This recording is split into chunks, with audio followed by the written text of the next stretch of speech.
A viagem começa no castelo de Glücksburg, que já foi da Dinamarca e agora é da Alemanha. Ao sul fica o Canal de Kiel. Com 100 quilômetros de extensão, ele une o Mar Báltico e o Mar do Norte. Na costa oeste estão as Ilhas Frísias, separadas do continente por bancos de areia e mangues. Elas são conhecidas pelas belas praias.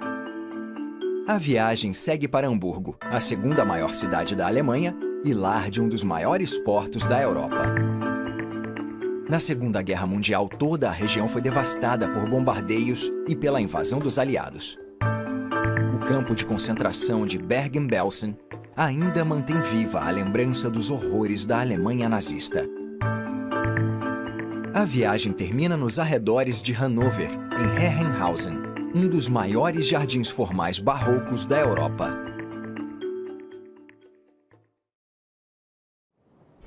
No século XVI, quando o castelo de Glücksburg foi construído na região de Schleswig-Holstein, esta área pertencia à Dinamarca. Foi dinamarquesa até 1864. E em 1863, o castelo era habitado pelo príncipe de Schleswig-Holstein. Como herdeiro do trono dinamarquês, ele se tornou o rei Cristiano IX e fundou a Casa Real de Glücksburg, que reina até hoje. Porém, em 1864, a Dinamarca estava em guerra com a Alemanha, disputando os estados de Schleswig e Holstein. Os dinamarqueses perderam após um conflito desastroso e sangrento, e as duas regiões foram anexadas pela Alemanha.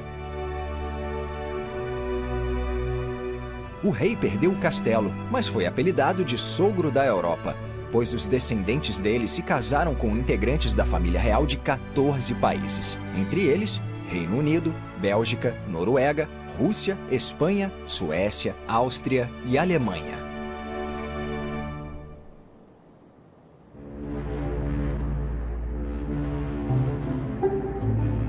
Este navio cargueiro atravessa o Canal de Kiel, que une o Mar Báltico e o Mar do Norte, e tem quase 100 quilômetros de extensão.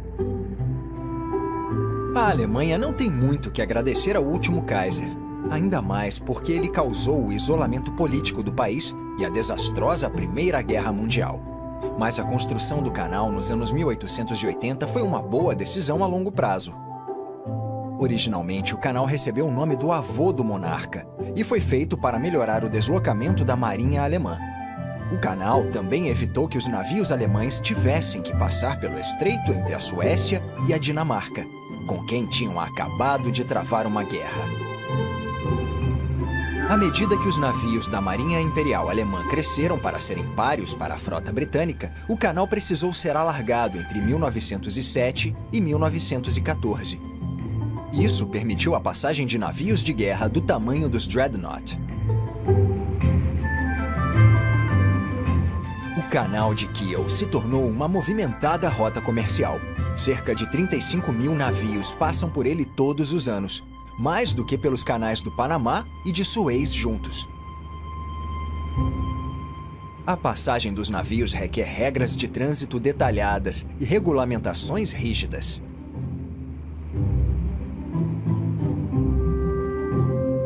O canal tem comportas nas duas pontas para controlar o nível de água entre o Mar Báltico e o Mar do Norte. Na ponta leste estão as comportas Kiel-Rotenau, onde os navios entram e saem do Mar Báltico. Originalmente eram duas, mas em 1914 foram acrescentadas duas comportas maiores para receber os navios de guerra alemães. Agora são chamadas de comportas menores e maiores. A operação das comportas fica a cargo de especialistas que as organizam de modo a reduzir ao máximo o tempo de espera. Atravessar uma comporta demora em média 25 minutos e o canal todo de 7 a 8 horas. O tempo poupado por não ter que usar a entrada do Mar Báltico entre a Dinamarca e a Suécia é de cerca de 30 horas, o que também representa uma grande economia de combustível. Agora, a viagem segue para o sudoeste rumo à costa, passando pelo castelo de Breitenburg. que data do século XVI. Boa parte do prédio atual foi construída no século XIX no estilo neogótico. Até 1864, a casa ficava na Dinamarca e era frequentemente visitada pelo escritor dinamarquês Hans Christian Andersen, famoso pelas histórias infantis como A Pequena Sereia.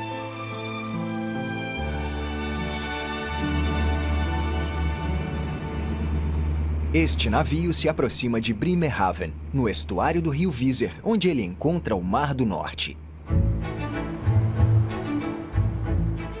Este moderno porto de contêineres é o quarto maior da Europa e foi inaugurado em 1968.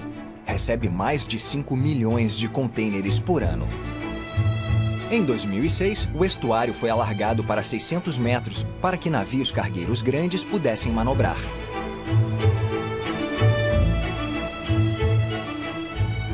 Desde a construção do quarto terminal de contêineres em 2008, o porto aumentou para cerca de 3 milhões de metros quadrados, o equivalente a 360 campos de futebol.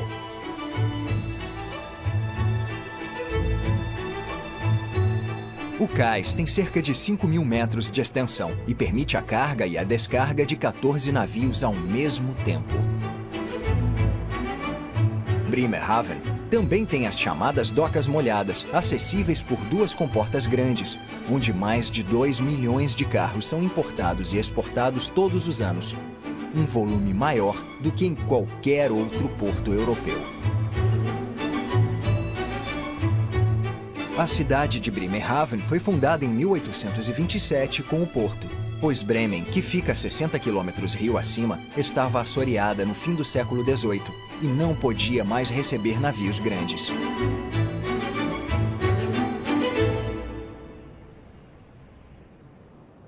As Ilhas Frísias se situam entre 5 e 30 quilômetros da costa da Holanda, da Alemanha e da Dinamarca. Elas se estendem por uma faixa de cerca de 500 quilômetros. Durante milhares de anos, subsidência, tempestades e enchentes produziram esta longa cadeia de ilhas separadas do continente por um estreito de águas rasas e mangues, chamado de Mar de Waden, que agora é Patrimônio Mundial da Unesco.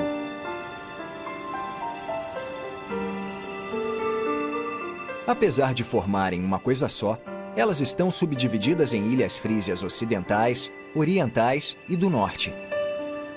Estas são as Ilhas Frísias Orientais, na costa alemã. Chegar a Bremerhaven por estas águas é perigoso, e o farol Hoevig orienta os navios para que não naufraguem nos bancos de areia nem nos mangues.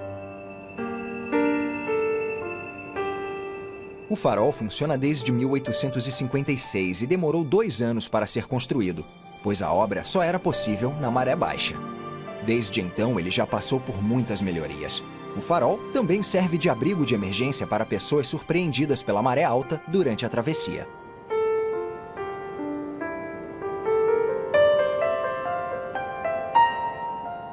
Esta é Spiekeroog, uma das Ilhas Frísias Orientais, famosa pelas praias maravilhosas. No século XVII, na ilha havia 13 famílias que viviam da agricultura e da pesca. Depois, a caça de baleias e o transporte marítimo ganharam mais importância na economia da ilha. Durante a ocupação napoleônica no fim do século XVIII, o transporte marítimo foi suspenso porque os britânicos bloquearam a costa francesa, gerando muita pobreza. Mas a ilha foi salva no início do século XIX, quando os balneários viraram moda. E em 1800, turistas começaram a visitar as praias virgens de Spiekeroog. Em 1885, para oferecer mais conforto aos turistas e hóspedes, uma linha de trem puxado por cavalos foi construída para ligar o vilarejo à praia ocidental. Em 1981, ela foi reativada nesta ilha tranquila e sem carros.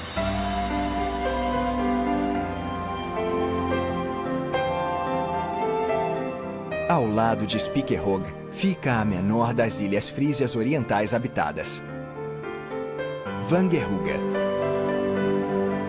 Ela se destaca pela tranquilidade, pelas praias e pelo estilo de vida sem estresse.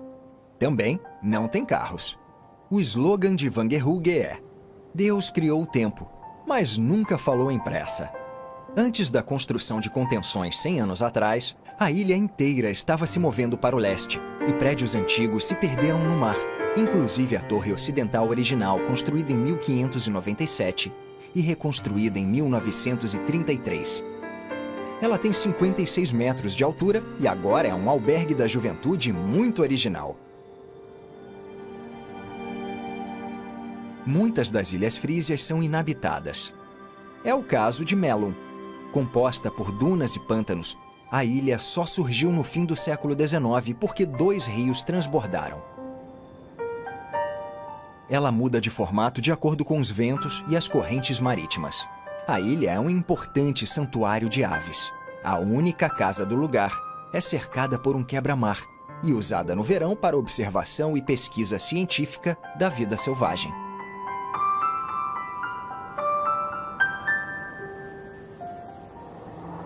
Para as ilhas que têm uma pequena pista de pouso, os turistas podem pegar um avião em aeroportos na costa ou até nas cidades de Bremen e Hamburgo. Este avião retorna de Wangerooge para o continente.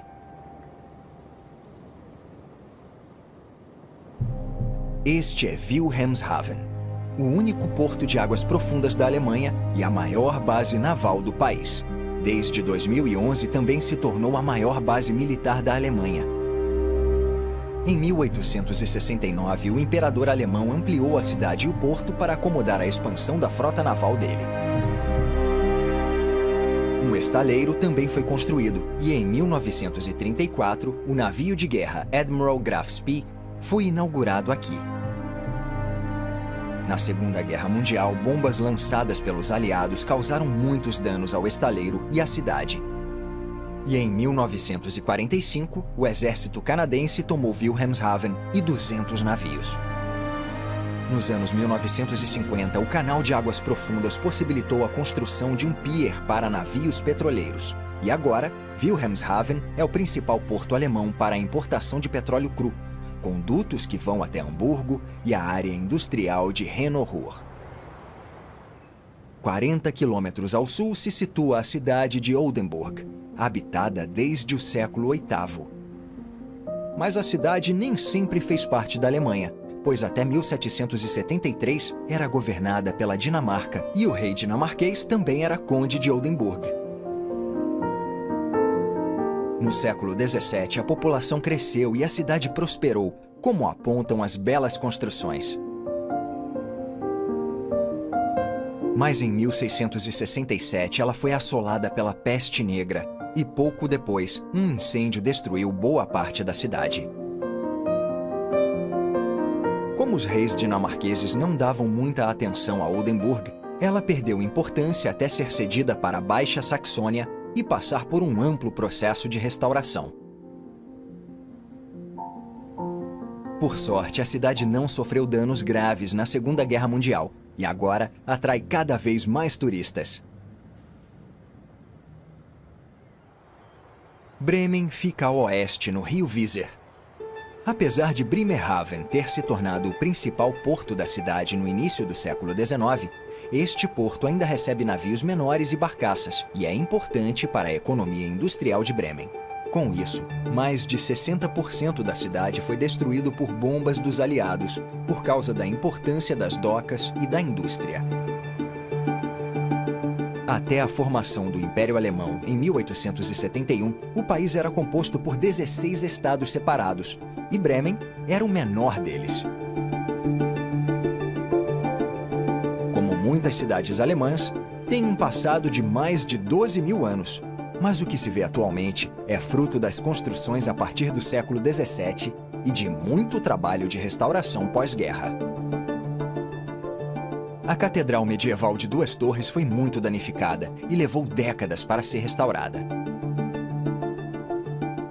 Um dos poucos prédios de destaque que sobreviveram à guerra é a Prefeitura do início do século XV, que agora é Patrimônio Mundial da Unesco.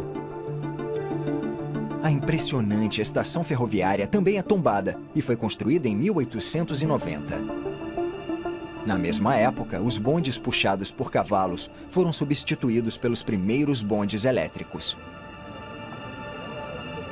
Atualmente, as 7 linhas cobrem mais de 100 quilômetros.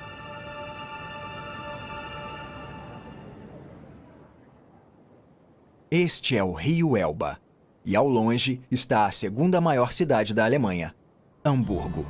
Foi a última cidade-estado a entrar para a Alemanha unificada. Na última metade do século XIX, Hamburgo teve um salto de desenvolvimento, pois a população mais do que quadruplicou, totalizando 800 mil pessoas. Hamburgo atraiu investimentos e ganhou reputação internacional. E isso é visível nos prédios impressionantes que compõem o centro da cidade. Hamburgo continua sendo internacional, pois é um lugar cosmopolita que recebe de braços abertos moradores e turistas. Os programas culturais variam de ópera, balé e shows a boates, bares e a famosa rua Reeperbahn, que oferece diversões mais exóticas.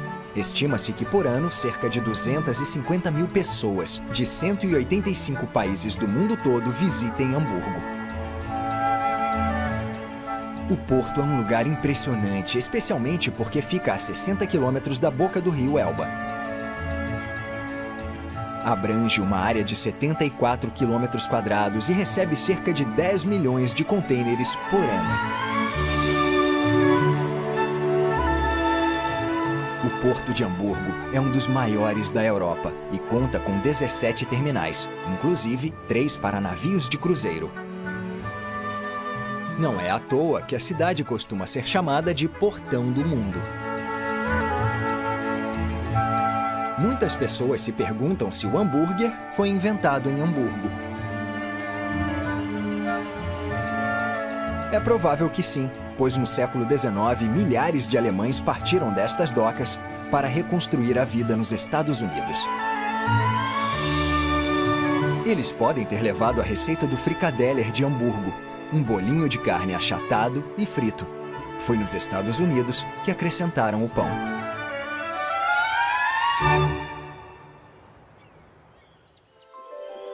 Este é o Brejo de Lüneburg, uma grande área de mata em terreno arenoso que abrange 440 quilômetros quadrados e que virou reserva natural em 1921.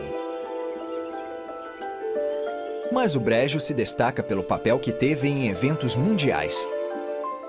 Foi aqui, em 4 de maio de 1945, que as tropas alemãs na Holanda, no noroeste da Alemanha e na Dinamarca, e todos os navios de guerra desta região, se renderam aos aliados, representados pelo Marechal Bernard Montgomery.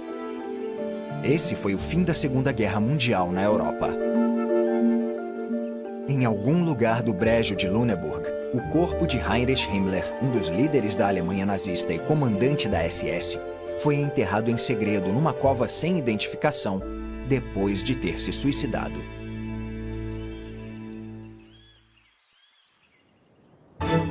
No lugar de um antigo zoológico, um pequeno parque de diversões foi inaugurado em 1978 com 6 brinquedos e atraía cerca de 200 mil pessoas. Agora o público passa de 1,5 milhão e este é um dos maiores parques de diversões da Europa setentrional. São mais de 40 atrações, incluindo montanhas russas e brinquedos aquáticos, além do Scream, uma torre de queda livre de 103 metros de altura. Algumas montanhas russas têm nomes sugestivos como Colosso e Voo dos Demônios.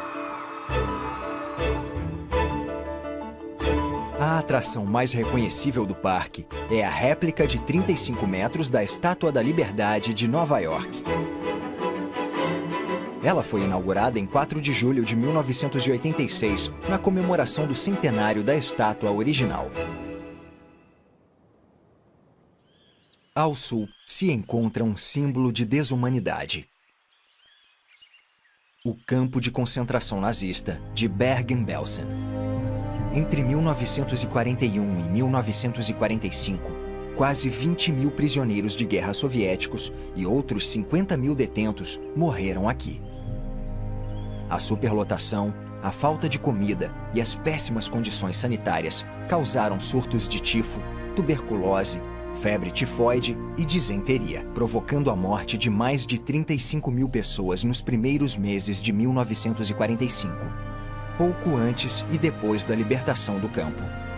Também foi aqui, neste lugar pavoroso e comovente, que a história trágica da menina holandesa Anne Frank terminou com a morte dela e da irmã.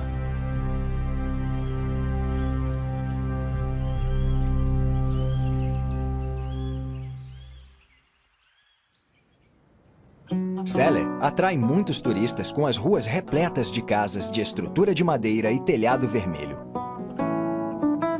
No século XIV, o Duque Otto, o Severo, começou a construir esta cidade, inclusive a igreja. Ela foi projetada com uma planta ortogonal, pois não foi erguida em cima de uma estrutura pré-existente. No século XV, Celle tinha virado um importante centro comercial, e o castelo foi ampliado e fortificado pelo Duque de Brunswick-Luneburg. O castelo atual é o resultado da transformação do antigo castelo renascentista numa casa mais confortável no século XVII. Em 1704, ele passou para as mãos dos príncipes eleitores de Hanover, e os descendentes deles se tornaram monarcas do Reino Unido, começando pelo rei Jorge I. O castelo também tem uma história trágica, pois a jovem neta do rei Jorge, Caroline Matilda, que tinha se casado com o rei Cristiano VII da Dinamarca, que era mentalmente instável, foi banida para Celle em 1772 por ter se envolvido com o principal conselheiro do marido. A rainha infeliz só morou aqui durante 3 anos, até morrer de escarlatina com apenas 23 anos.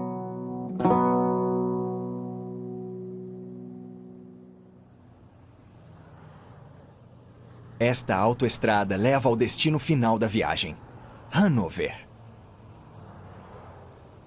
A cidade é a capital do estado alemão da Baixa Saxônia. Também foi a principal residência dos príncipes eleitores de Hanover, e nos arredores da cidade fica o palácio de verão deles. E graças a Sofia, esposa do príncipe eleitor no fim do século XVII, o Herrenhausen, um dos mais importantes jardins formais barrocos da Europa.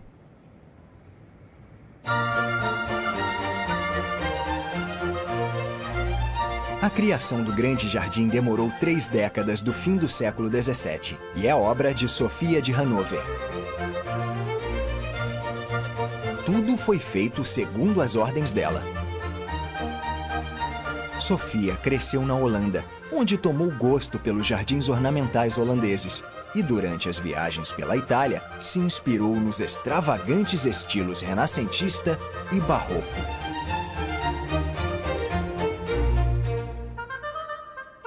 Em 1683, Sofia contratou um jardineiro promissor para fazer Herrenhausen do jeito que ela queria.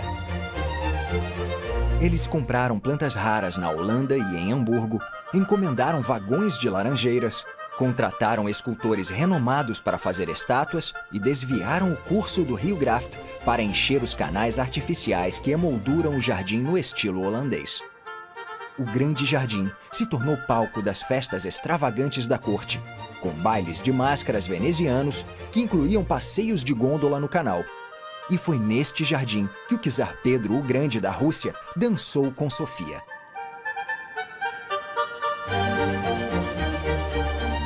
Herrenhausen continua praticamente intacto, porque no século XVIII não foi destruído pela moda do paisagismo, um estilo inglês que se disseminou na Europa.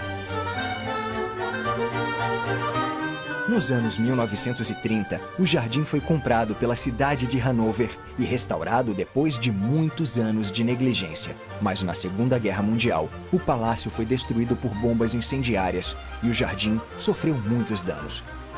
Mais uma vez ele ressurgiu das cinzas para encantar os milhares de turistas que chegam todo ano. Um lugar perfeito para concluir esta viagem.